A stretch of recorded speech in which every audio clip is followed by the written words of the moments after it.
Hello everyone, my name is Lami Gidado. Welcome to the Play to Heal podcast, where we talk about the therapeutic powers of play and the journey of a play therapist in the playroom. So join us as we engage in reflective and playful conversations and explore how we can heal through play across the lifespan. And don't forget to hit that subscribe button. Thank you.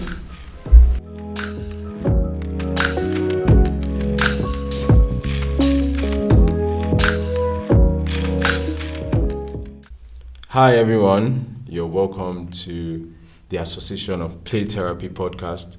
And guess what? Today we'll be talking about introduction to play therapy. I know a lot of you are listening right now and you might have different questions as to what is play therapy, but don't go far away because we have someone with us here who is capable and equipped with the knowledge to demystify some of the things that we thought was and give us a clear picture of what play therapy is all about. Yes, and with me today I have Mrs. Lami Gidado. Welcome, ma. Welcome to the podcast. Thank you, Sam. It's really nice to do this. I think about people's perception of what play therapy is, and so I'm excited to clarify that and to talk about what it really is, the difference between play and play therapy. It's there are two distinct things, and so I'm excited to talk about it. It's actually a highly skilled profession. Wow. That's interesting. As you can see, it's already going interesting, right? So I want you to put your headphones on, turn on the volumes of your speakers, for you're about to get blown away. Yes. So I think I would want to start by asking some questions, right? Mm-hmm. So I'm just curious. So what sparked your interest in play therapy, and how would you explain its fundamental principles to someone who is new to the concept? Because in our own part of the world, it is a concept that is not widely known. And just hearing about it, some people might say, oh, this is a white man's concept, or why are you bringing, we are blacks, we know how to solve our own issues, we turned out well and all of that. So you could just shed some light on that. Yeah, you're right that it's not well explored in this part of the world. But Interestingly, it's not just in this part of the world. Wow. All over the world, yes, all over the world, people are still wondering about play therapy and what it is. And I think that the fact that play is even part of therapy is what people find hard to understand. So, but before I answer, I want to ask you, what did you think the first time you heard play therapy? This is an interesting one. Yes. So the first time I heard about play therapy, I was, based on the concept or the knowledge I already have about play, I was wondering what it would look like. Because it's easy to imagine, other forms of therapy, a one-on-one session, somebody sitting, listening, taking notes, trying to come to a conclusion of what is wrong with this person or how can I help this person. But thinking about play therapy, I think the concept came up different because my knowledge about play, I imagine that, is it that someone would be invited into a room, just to play around. The questions that I had in my head was, if this person just comes around and is in a room and is just playing, because, play therapy, how does the therapist go about, diagnosing, what is wrong with this person? Right. The person is just playing. Yes. So, yes. Right. So just playing. Yes. And that's what many people think. The child is just playing. Yes. And, it's also because of what we think of play. That play is ordinary. Okay. And that play is just fun. So it's hard for people to to think about play in the form of therapy, So anyway, you asked me a question. I'll go back to it, which is how did I come to, to this place? Yes. So as a child, I knew that I wanted to work with children. What I was sure of is that I wasn't thinking of becoming a teacher. Okay. But I knew that I wanted to work with children. So I used to imagine, even from the age of 13, owning a place, a center where children can come and learn different skills and all of that. But beyond that, I started, as I was growing up, I realized that I was better with one-on-one. Wow. So I was wondering, okay, it's not psychology really, but it's not teaching. What is it? And I became very passionate about children playing because I love to observe, children at play. Okay. And so one day I just sat down and I started to Google. I Googled masters in play. Wow. Yeah, I was just playing around. And then play therapy popped up. And I was like, what is this? Like, I'd never heard of it before. Started going through and realizing that it is a form of therapy that uses the language that children understand. Wow. Yeah, that is simply what it is. Yes. You're just doing therapy for a child, but you're using the language that they understand. Yes. Play. That makes sense. Yes. Because even it works for adults as well, because play is reaching the subconscious mind. Wow. That's what it does. It reaches the subconscious mind. So what play therapists do is that they take advantage of the benefits of play. So when you talk about the fundamental principles, that's it. It's taking advantage of the therapeutic powers or the benefits of play to help someone to reach the subconscious mind. Wow. To deal with their issues. Wow. So basically that's what play therapy is.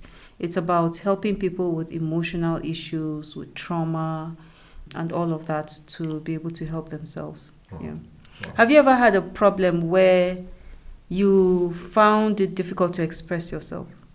Yes. There were times when you felt like the dictionary was not enough. Yeah. Like the words Yeah. were not enough. Yeah. So, you just find yourself in that place where you just bottle Yeah. everything inside, and then Yeah. we find a way to suppress it. And but I have a feeling that for some reason those things that we feel like we've suppressed will still come back to haunt us in the future. Oh, definitely. Yeah.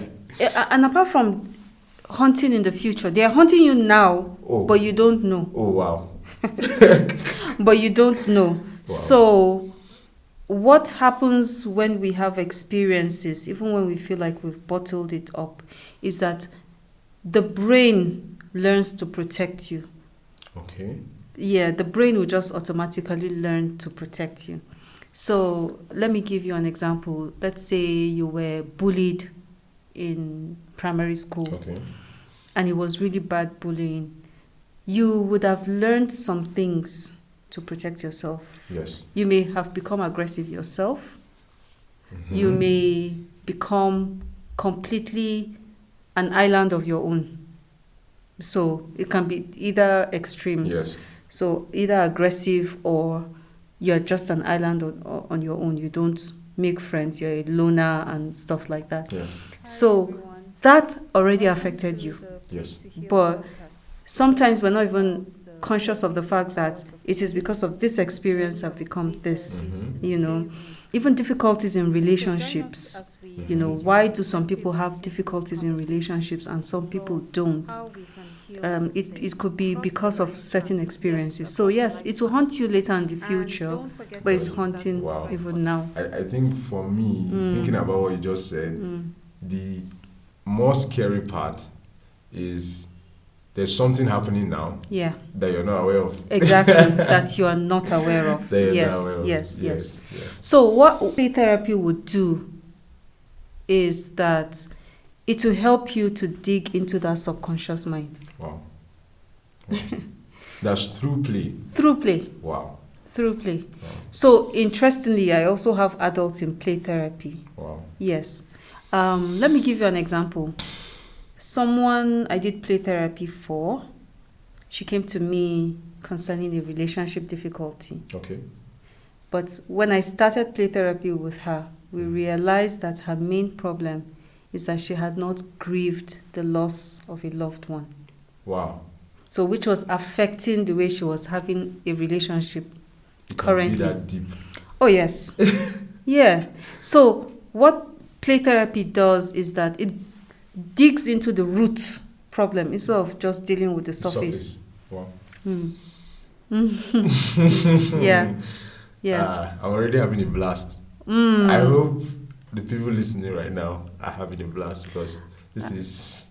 I hope so too. And the one thing with play therapy is that it's easier for you to deal with a problem. Okay. If I said to you, Sam, I think that I identify a problem in you, right? Okay. And I say, Sam, I think I need to take you to a psychiatrist or a therapist. Not that I'm saying it's not a good thing to go to a psychiatrist. Yes. Or, of course, there are also cases where a play therapist cannot deal with. You have to refer to a psychiatrist. Yeah. But if I said, okay, Sam, you have this issue, I think you need to see a psychiatrist or you need to see a therapist. Mm-hmm.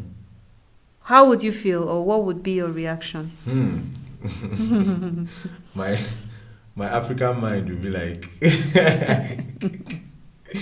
do we have to do this? Exactly. Like, didn't we deal with other issues coming up to this point without having to go to a therapist? Exactly. Yeah, exactly. And then I think it's a societal thing where we feel like, okay, therapy is not for us. Yeah. I think we have some of those ideologies formed in us that, okay, if I'm going through something, do I really need to see a therapist? Like, some people just feel like I can cry this thing out. Yes. Yeah. So, I don't know. I just came to that, to this topic of, people saying, okay, I can cry this thing out. So, based on your knowledge of therapy, like, what do you think about people saying, okay, this thing happened to me and, I can just cry it out and I'll be fine. You hear people saying that, okay, I was feeling, like you just spoke about relationships. You hear people saying, okay, I had a heartbreak and then I just cried it. Yes. So, for cases like that, what do you have to say? Well, the question is, are you really fine? Is it going to affect the way that you're going to have relationships in the future? Okay. So if it's going to affect, then it really affected you and you may need help. Yes. Right? Some of us don't realize that those are the things that make us go round and round in circles, So therapy is a good thing. And, going back to play therapy, for example, it helps you to deal with your problems in a fun way. So you're not even, in a fun way. So you're not tensed in going to, like, okay, let's go to a therapist. You become tensed, anxious and all of that. But if I say to you, let's go and have fun, it's easier for you to want to do that thing. Yes. So I can organize maybe art therapy, for example, for a group of people. They're having fun, but they're healing. Yeah. And so it's easier for them. So even in our society, like you asked, what I would do is to organize something that you have a group of people just enjoying themselves, having fun, but not realizing that something is happening and they're healing. And I've done that a couple of times where people will come and say, wow, this was good, let's do it again, I feel lighter, I feel that. So they're beginning to heal. So that's how play therapy works. And the other idea about play therapy is the fact that do you know that the mind has the ability to heal itself? I would like, this is the first time I'm hearing that. This is the first time. Yeah. Yeah. The mind has the ability to heal itself, which is why it's easier for children to heal than adults. Yeah. So if a child is playing, so let me give you a scenario in the play therapy room. So we use different play stuff. We have toys, we have sand, we have all kinds of things. As a child is playing, the sand has a way of making you think deep. So you're playing with sand, but you're going deeper and deeper into thoughts. Wow. Right? So you're thinking, okay, I don't like this situation. This happened to me, and that happened to me, and that happened to me. Okay, then eventually you start to think about, what do I do about it? Is this how I'm going to live? And all of that. And then you now start thinking of solutions. So the play therapy room helps you to think about solutions to that problem. Wow. So the mind, or should I say the brain, starts to rewire. Okay. Instead of, you talked about self-preservation initially. Yeah. Instead of self-preservation, you learn skills that will help you to manage whatever it is that is going on. Oh, wow. Yeah. Wow. Yeah. So that's play therapy for you. Okay. So another one. Another one. So I've heard people say things like, okay, this is just a child. So there are some experiences that they don't mind exposing these children to. They say, okay, they don't know anything. And this thing might not affect them anyway, because now they are not, should I say, knowledgeable, or they haven't reached that stage where they're able to talk, or even, should I say, really make sense of their environment. So for now, of course, it will be that the only language they use to communicate around this period is crying and maybe pointing to things and all of that. So what is your take? I mean, having experience in the field of play therapy, would you say that these things are true? That children at maybe age 2 or 1, like, it doesn't matter what we do to them, like, they'll still turn out well? What is your take on that, based on your experience? Have you ever encountered anybody that you were able to trace back and say, okay, I think maybe when this person was a child, the person was exposed to this and this, and that's why the person is behaving like this right now? So do you think that those childhood experiences later affect an adult's behavior in the future, or is just like we say that, okay, they'll get over it? Yeah, they'll get over it. It doesn't matter. There are researches that are showing that an infant, a baby, records all of these memories and all those experiences. Wow. So, for example, if an adult does something to that child, that infant, maybe a 6-month-old baby, right, that was hurt by an adult, right? Fast forward maybe 18 years later, maybe when the child is 18, and that child has not seen that adult all this time, and then comes to meet that person after 18 years. That baby or that 18-year-old would just know that there's something I don't like about this person. There's something I can't, I'm not gelling with this person. Put their hands on what it is. Right. Wow. So, brain research is showing that those experiences, they still affect the child later on. So it could be because, we have experiences through, all our senses, right? Yeah. So that smell will continue to affect the child. That sight will continue to affect the child and all of that. So it is not true when people say that, oh, it's just a child, that they will not It won't affect them. it won't affect them, you know. If you sit back and even think for yourself also, if you think about your childhood, you may remember certain things that, you know, were either not pleasant, and Yes. how they also affected you now. Yes. So in play therapy, what I do with adults is that I start to rewind, to take them back to their childhood, Okay. to think about all their experiences and Okay. how some of those childhood experiences could be the root of their current problem. Yeah. So, I don't know how possible it will be mhm. for. I'm not asking for a session right now. I don't know how possible it will be, but like, is it possible for us to do something like a little bit practical? Yeah. Yeah, for you to ask me questions and then. Oh, you mean right now? Like right now. Okay. Even though it's just on one aspect. Yeah. Okay. I'm trying to think about that.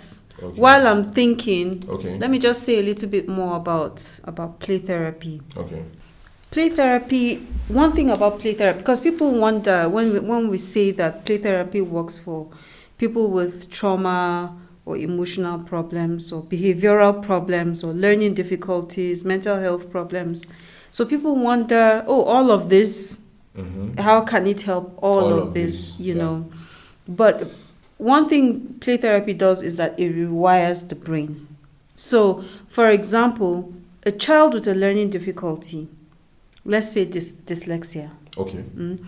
What it does for a child with dyslexia is that it teaches the child to understand themselves more, not to dwell on their difficulty, but the skills that they already have and the skills that they can acquire to help them to deal with that difficulty that they are having, you know, in a way that they can manage themselves and not have to be dependent on other people. So the whole thing about play therapy is that it rewires the brain. Yeah, it rewires the brain. So if I'm to think about, you know, okay, this is quite difficult. Let me tell you why it's difficult. Okay. As a play therapist, I use tools. Oh, okay. Rather than talk. Okay. Do you understand? Okay.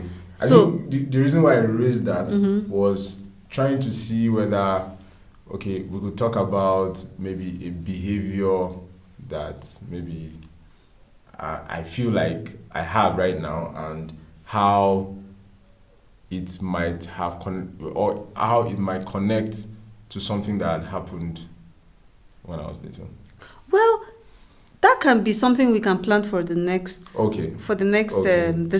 session, because what we can do is I can have you do some play therapy activities, and then I can tell you what I'm seeing from that. Wow. So, for example, it can be arts. I can ask you to draw something.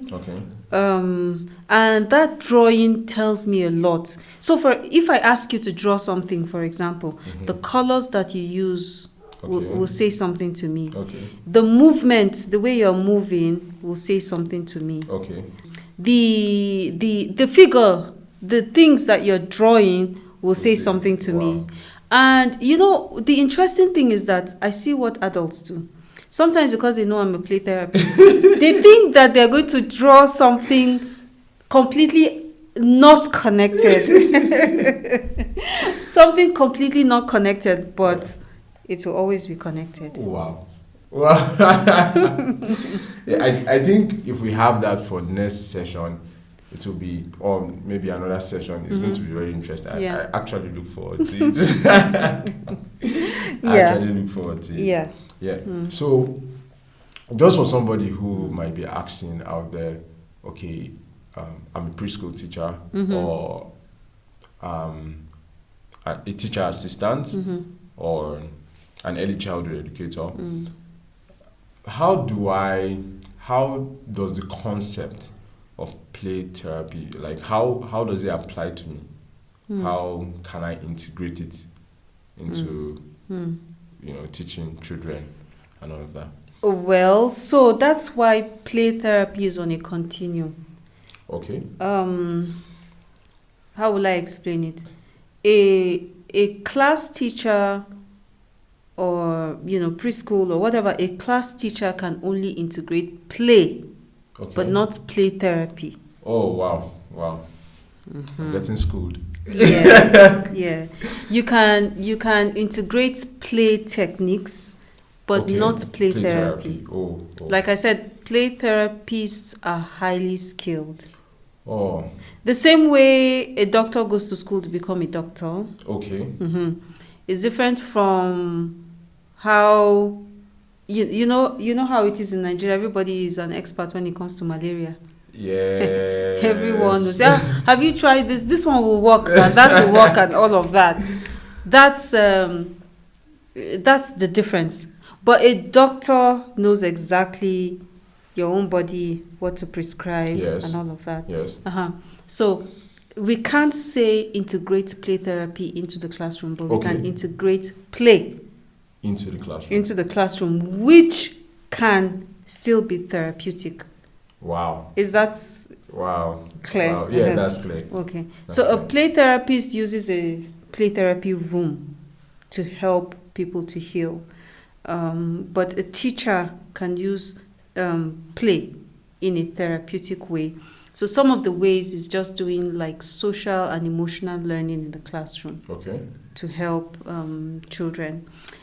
Sometimes it's also about just using toys and other materials and tools to help children with difficulties. So yeah, if you have a child with behavioral problems, the outdoors is great for Wow. helping them to adjust. Because if you have someone who has a behavioral problem, it means that there's a dysregulation going on in the person's body. Okay. That's why I often tell teachers that when you say you are punishing a child that has a behavioral problem, to say, oh, if you continue behaving this way, you're not going to play outside, you're being counterproductive. Wow. That child is having that unwanted behavior because they're dysregulated. Wow. So allowing them to go outside and play helps them to be regulated so that by the time they come back to your class, they will behave better. Wow. Yeah. So the more you make them sit in one place, the more dysregulation is going on in their body. Wow. If I ask you, have you ever felt anxious? Yes. What's the best thing for you to do when you're anxious? I don't know. What- For me, What do you do? I don't think I ever found a coping mechanism for Okay. it, because I always find out that anytime I'm anxious about something, now that you're talking about outdoors, I think I'm going to try one day. But I'm thinking about it right now.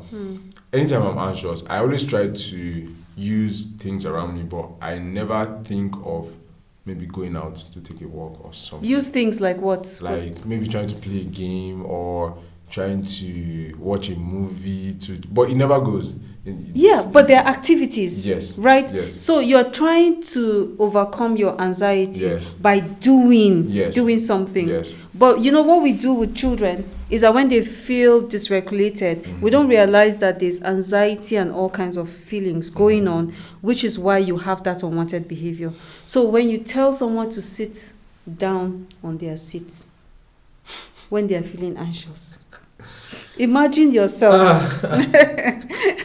You've said it yourself. Yes. You know that you play games, or at least It you doesn't do so. work. It doesn't work. It still doesn't work, Yes. right? But imagine if you decide to get up and go out and take a run, like you decide to jog. What do you Wow. think?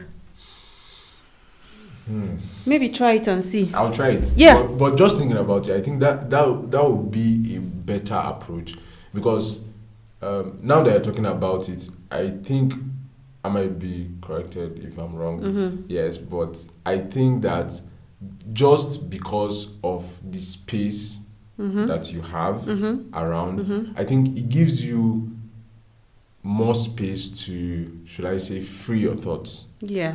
Because thinking about it, being in an enclosed place, though I know it might look like, you being anxious is psychological and all of that, but at the end of the day, I think it the place you are contributes to how well you'll be able to handle it. Because I'm imagining that, okay, because thinking about it right now, okay, you are anxious and you are in an enclosed space. I don't think it never gets better. It never gets better. Yeah. It always feels like, oh, okay, what do I have to do now? You're standing up, walking around. Exactly. But it never feels like, it still feels like you are limited, like you are boxed. Yeah. Yeah, so it never gets better. So I Yes, and because, we have been trained and taught to behave a certain way. Okay. So we are sort of suppressing, you talked about suppressing. Yeah. We're sort of suppressing that anxiety and all of that. But imagine the freedom you feel just running around outside, Yes. jumping up and down, throwing sand and all of that. It's freedom to release that stress, to release the anxiety. And because of that, it will help to regulate you and calm you down. And then the other thing is the oxygen that you take in. When we take in oxygen, when we take in fresh air, yes. we're taking in better quality oxygen into our brains, and that calms our brains. Wow. And then it helps you to think, Wow. rather than to react. Wow. So by the time children go and finish doing all of that, Yes. they are more regulated to come back and think, okay, now I'm ready to work. Yes. So it helps with thinking rather than doing. Just like I said, I'm looking for activities to do exactly. instead of. But what is happening at the time is I need to look for space to process what I'm feeling and my thoughts. Again, this is a topic for another podcast, but I like that. I mean, this is an introductory thing we're doing, so we're touching on different parts because we really need to talk about the brain. Okay. So when you talk about the thinking and the doing, the part of the brain that tells you to do is the part that is trying to preserve you. Okay. So when you are anxious, when you are out of control, the part that thinks is not activated. Wow. Is not activated. Wow. So by the time you go and play it out and release the stress, when you are playing, it's activating the thinking part. Wow. So that part takes over that doing part. Yes. Wow. So this is interesting, profound. I'm enjoying myself here. I'm like, it's very interesting, especially for me. I'm so interested in the brain. Wow. And the power that the brain has. I mean, even neurologists, it is said that they have not even finished discovering what the brain can do. Wow. So the brain is an interesting organ. Yeah, an interesting organ. Yeah. Yes. Yeah. So so I look forward to when we will have more discussions on the brain and how all of this supports the work that we do in play therapy. And I think it is the biggest evidence that play therapy works. Wow. That's the study about the brain. The study about the brain wow. is the biggest evidence that it works. So yeah. So when last did you play? Yesterday actually. Oh, that's great. Yes. I played charades. Oh, nice. Oh, yeah. The one you taught us. Yes. I need that. I need to play with my family. That was, and imagine we did that during what did we do? Christmas party, right? Christmas party, yes. Christmas party. So can you imagine all the different types of people that were there? Yes. Usually we have meetings.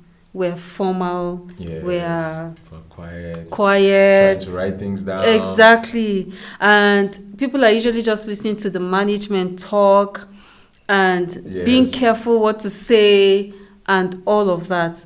But when we played charades together, it was like everybody was acting together, falling down together, laughing. Yes. And you can see different characters coming out. You begin to understand who is competitive, You understand who is not able to take defeat. Yes. I never thought about it this way until you're mentioning it now, and then I'm replaying everything that happened. And I'm like, oh, yes, exactly. That actually played out. Yes. This is interesting thing about play. Exactly. You know, all we know about each other is, okay, this person is this class teacher, and okay, last week this happened and that happened. But now you're beginning to know the real person. Yes. That person, you're beginning to understand their style and all of that. And that's the fantastic thing about play. So the benefits of play. Wow. This is interesting. Yeah. This is interesting. Yeah. So I hope you have grabbed a lot from what Mrs. Lami has shared with us today. It was awesome having you around today. Yeah, it was nice having this conversation. Yes, I look forward to other episodes. Me too. I'm sure everybody's like biting their fingers like, what next? I hope so because we have a lot to share. Yeah, there's a lot. So stay tuned, and we would come to you with more and more of this. I'm sure this is going to help you in your personal lives, even in your career. So we look forward to sharing more and more. So you're going to catch us next time, same day. Yes, we will be on time, and we'll try to give you the best. Trust me, you are just you are in for good stuff. Yeah, we can assure you that you're in for good stuff. Yeah. So, Mrs. Lami, do you have anything to say before we? No, thank you for listening to the podcast. And I mean,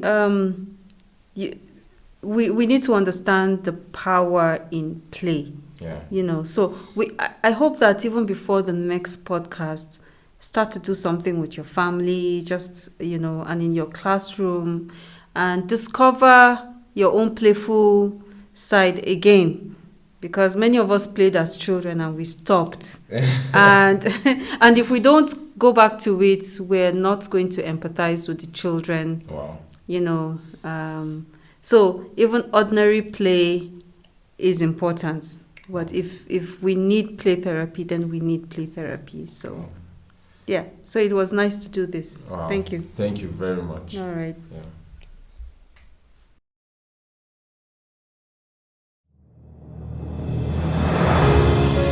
Thank you for joining us on this episode of Play to Heal podcast with Lami, Gidado, brought to you by the Association of Play Therapy. We hope you found inspiration and valuable insights into the transformative power of play. Remember, healing begins with a playful heart. If you enjoyed today's conversation, don't forget to subscribe and feel free to share the joy of play with others. Until next time, embrace the healing journey through the language of play.